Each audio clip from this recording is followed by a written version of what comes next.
નમસ્કાર વિદ્યાર્થી મિત્રો, સ્વાગત છે તમારું તમારી પોતાની યુટ્યુબ ચેનલ માય ક્લાસમાં. આજે આપણે ભણીશું ધોરણ 7 વિષય વિજ્ઞાન કલા સ્વાધ્યાય પોથીમાં પાઠ 2 પ્રાણીઓમાં પોષણ. પ્રશ્ન નંબર 1 છે સાચો વિકલ્પ શોધી તેનો ક્રમ અક્ષર સામે ચોરસમાં લખો. ચાલો વિદ્યાર્થી મિત્રો ચાલુ કરીએ. પેલું મુખ ગુહામાં ખોરાકના કયા ઘટકના પાચનની શરૂઆત થાય છે તેમાં લખો એ સ્ટાર્ચ. બીજું જીભનું ટેરવું કયો સ્વાદ જલ્દી પારખે છે તેમાં લખો ડી કળિયો. ત્રીજું જઠરમાં શાનું અંશતઃ પાચન થાય છે તેમાં લખો સી પ્રોટીન. ચોથું કયા અવયવમાં પ્રોટીન ચરબી અને પ્રોટીનનું પાચન થઈ સરળ પદાર્થોમાં રૂપાંતરિત થાય છે. જો ફરીથી બોલું છું, કયા અવયવમાં કાર્બોદિત ચરબી અને પ્રોટીનનું પાચન થઈ સરળ પદાર્થોમાં રૂપાંતર થાય છે તેમાં લખો ડી નાનું આંતરડું. પાંચમું પિત્તરસ ક્યાં ઉત્પન્ન થાય છે તેમાં લખો બી પિત્તાશય. છઠ્ઠું ચરબીનું સંપૂર્ણ પાચન શામાં થાય છે તેમાં લખો સી નાના આંતરડામાં. સાતમું પ્રોટીનનું પાચન થઈ કયો સરળ પદાર્થ બને છે તેમાં લખો ડી એમિનો એસિડ.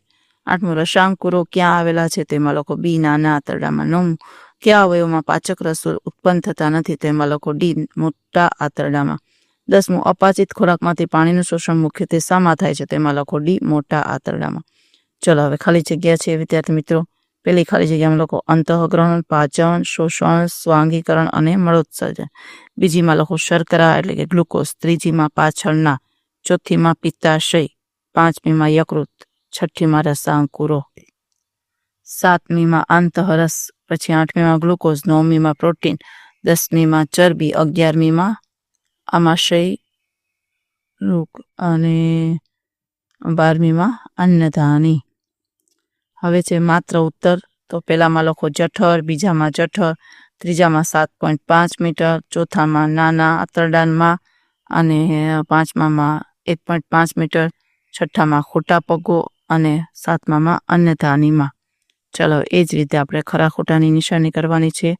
ચાલો પહેલું સાચું, બીજું ખોટું, ત્રીજું ખોટું, ચોથું ખોટું, પાંચમું સાચું, છઠ્ઠું ખોટું, સાતમું સાચું, આઠમું ખોટું, નવમું સાચું. ચલો વિદ્યાર્થી મિત્રો હવે છે પ્રત્યેકનો એક વાક્યમાં ઉત્તર. ચલો પ્રશ્ન નંબર 1 એક વાક્યમાં ઉત્તર. જો પાચન તંત્રના સહાયક પાચન અંગો કયા કયા છે તો લખો પાચન તંત્રના સહાયક પાચક અંગો લાળ ગ્રંથિ, યકૃત અને સ્વાદુપિંડ છે. પ્રશ્ન નંબર 2 સેલ્યુલોઝ શું છે તો લખો સેલ્યુલોઝ એ કાર્બોદિતનો એક પ્રકાર છે. ત્રીજું નાના આંતરડાના શરૂઆતના ભાગને શું કહે છે તો લખો નાના આંતરડાના શરૂઆતના ભાગને પક્વાશય કહે છે. ચોથું નાના આંતરડામાં કયા કયા પાચક રસો ખોરાકમાં પડે છે તો લખો નાના આંતરડામાં પિત્તરસ, સ્વાદુરસ અને આંતરરસ પડે છે. પાંચમું મોટા આંતરડામાં શાનું શોષણ થાય છે તો લખો મોટા આંતરડામાં અપાચિત ખોરાકમાં રહેલા પાણી અને ખનિજ ક્ષારોનું શોષણ થાય છે. છઠ્ઠું જઠરની અંદરની દિવાલ શાના સ્ત્રાવ કરે છે તો લખો જઠરની અંદરની દિવાલમાંથી શ્લેષ્મા મંદ હાઇડ્રોક્લોરિક એસિડ અને પાચક રસોનો સ્ત્રાવ થાય છે. સાતમું જઠરમાં રહેલા શ્લેષ્મનું કાર્ય શું છે તો લખો જઠરમાં રહેલા શ્લેષ્મ અંદરની દિવાલને મંદ હાઇડ્રોક્લોરિક એસિડ સામે રક્ષણ આપે છે. આઠમું જઠરમાં સ્ત્રવતા હાઇડ્રોક્લોરિક એસિડનું કાર્ય શું છે તો લખો ખોરાક સાથે આવેલા બેક્ટેરિયાનો નાશ કરી જઠરના માધ્યમને એસિડિક બનાવે છે અને પાચનની ક્રિયાને સક્રિય કરે છે. નવમું પિત્તરસનું કાર્ય શું છે તો લખો પિત્તરસ ચરબીની પાચનની ક્રિયાને સક્રિય બનાવે છે અને પાચન ક્રિયામાં મદદ કરે છે. દસમું અમીબામાં ખોટા પગનું કાર્ય શું છે તો લખો અમીબામાં ખોટા પગ દ્વારા પ્રચલન થાય છે અને ખોરાક પકડવામાં મદદરૂપ થાય છે. હવે છઠ્ઠો પ્રશ્ન છે વ્યાખ્યા આપો. પેલું ખોરાક તો લખો શરીરને પોષક તત્વો દ્વારા પૂરા પાડતા પદાર્થને ખોરાક કહે છે. બીજું પાચન તો શરીરમાં ખોરાક દ્વારા લીધેલા જટિલ પદાર્થોનું સરળ પદાર્થમાં રૂપાંતર કરવાની ક્રિયાને પાચન કહે છે. ત્રીજું પોષણ સજીવ દ્વારા ખોરાક ગ્રહણ કરવાની અને શરીર દ્વારા તેનો ઉપયોગ કરવાની ક્રિયાને પોષણ કહે છે.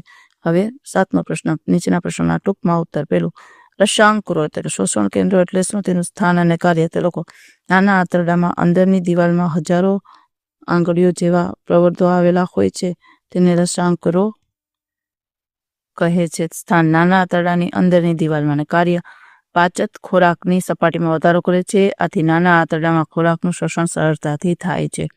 બીજું આપણને ગ્લુકોઝમાંથી શામાંથી તાત્કાલિક ઉર્જા મળે છે તો લોકો ગ્લુકોઝ કાર્બોદિતનું સરળ સ્વરૂપમાં રૂપાંતર કરે છે. ગ્લુકોઝને ખોરાક તરીકે લેવાની પ્રક્રિયામાં તે પાચન તબક્કામાંથી પસાર થવાની જરૂર પડતી નથી, તે સીધો રુધિરમાં શોષાઈ જાય છે. તેથી આપણને ગ્લુકોઝમાંથી તાત્કાલિક ઉર્જા મળે છે. હવે ત્રીજું આ પ્રક્રિયામાં પાચન માર્ગનો કયો ભાગ સમાવિષ્ટ છે તો લોકો ખોરાકનું શોષણ તો કે નાનું આંતરડું, ખોરાકને ચાવવાની ક્રિયા તો કે મુખ ગુહા, ખોરાકનું સંપૂર્ણ પાચન તો કે નાનું આંતરડું. મળ નિર્માણ તો કે મોટું આંતરડું. ચાલો મનુષ્યનું પાચન તંત્ર દર્શાવતી આકૃતિમાં આપણે નામ નિર્દેશ કરવાના છે. જોઈ શકો છો વિદ્યાર્થી મિત્રો, પેલું છે અન્નળી, પછી જઠર, પછી સ્વાદુપિંડ, પછી નાનું આંતરડું, મોટું આંતરડું. એમ બે તમે જોઈ શકો છો, નાનું આંતરડું, મોટું આંતરડું, મળાશય અને મળદ્વાર જો પેન્સિલથી લખેલા છે. ચાલો પછીનો પ્રશ્ન છે, મનુષ્યના 5 અંગોના નામ તો લખો. મુખ ગુહા, એમાં આવશે દાંત અને જીભ. પછી અન્નળી, જઠર, નાનું આંતરડું, મોટું આંતરડું, મળાશય અને મળદ્વાર જેવા પાચન અંગો તથા લાળ ગ્રંથિ, સ્વાદુપિંડ, યકૃત જેવા સહાયક પાચક અંગોનો સમાવેશ થાય છે. લખો. છઠ્ઠું, જીભના કાર્યો જણાવો તો લખો. જીભ એ સ્વાદ પરખવાનું કામ કરે છે. ખોરાકને લેવામાં ઉપયોગી છે. ખોરાકમાં લાળ રસ ભેળવવામાં ઉપયોગી છે. ખોરાકમાં લીધેલા કોળિયાને ગળવામાં ઉપયોગી છે. 7મું, જઠરની રચના તો લખો. જઠર જાડી દિવાલવાળી સ્નાયુની બનેલી કોથળી જેવી રચના છે. તે ઉપરથી અન્નળી સાથે જોડાયેલી છે અને નીચેથી નાના આંતરડામાં ખુલે છે. તે અન્નમાર્ગનો સૌથી પહોળો ભાગ છે. તેની અંદર આડા, ઊભા અને ત્રાંસા સ્નાયુઓ આવેલા હોય છે. ખોરાક જ્યારે જઠરમાં જાય ત્યારે સ્નાયુના હલનચલનને લીધે તે ખોરાક વલોવે છે. જઠરની દિવાલ શ્લેષ્મા મંદ હાઇડ્રોક્લોરિક એસિડ અને પાચક રસોનો સ્ત્રાવ કરે છે. 8મું, નાના આંતરડામાં પોષક દ્રવ્યોનું શોષણ સમજાવો તો લખો. નાના આંતરડામાં ખોરાકના પાચનની સંપૂર્ણ પ્રક્રિયા થાય છે. તેનું શોષણ થવું ખૂબ જરૂરી છે. આ માટે નાના આંતરડાની દિવાલમાં હજારો આંગળીઓ જેવા પ્રવર્તો આવેલા હોય છે, જેને રસાંકરો કહે છે. તે પાચિત ખોરાકના શોષણ માટેની સપાટીમાં વધારો કરે છે. આથી પોષક દ્રવ્યોનું શોષણ થાય છે અને તેના શરીરના બધા અંગોમાં ઉપયોગ થાય છે. પછી 9મું છે, મોટા આંતરડાની રચના અને કાર્ય સમજાવો લખો. મોટું આંતરડું 1.5 મીટર લંબાઈ ધરાવે છે. તે નાના આંતરડા કરતાં ટૂંકું અને પહોળું હોય છે. મોટું આંતરડું ઉપરની તરફ નાના આંતરડા સાથે જોડાયેલું હોય છે અને નીચેની તરફ મળાશય અને મળદ્વાર આવેલા હોય છે. હવે કાર્ય. મોટા આંતરડામાં ખોરાકના પાચન કે શોષણની જરૂર પડતી નથી અને પ્રક્રિયા થતી નથી. એમાં અપાચિત ખોરાકમાંથી પણ પાણી અને ખનિજ ક્ષારનું શોષણ થાય છે અને બાકી રહેલા અર્ધપાચિત ખોરાક મળાશયમાં જાય છે અને સમયાંતરે મળદ્વાર દ્વારા તેનો નિકાલ થાય છે. આ પ્રક્રિયાને મળત્યાગ કહે છે. 10મું લખો. ઘાસ ખાનાર પ્રાણીઓમાં થતી વાગોળવાની ક્રિયા સમજાવો તો લખો.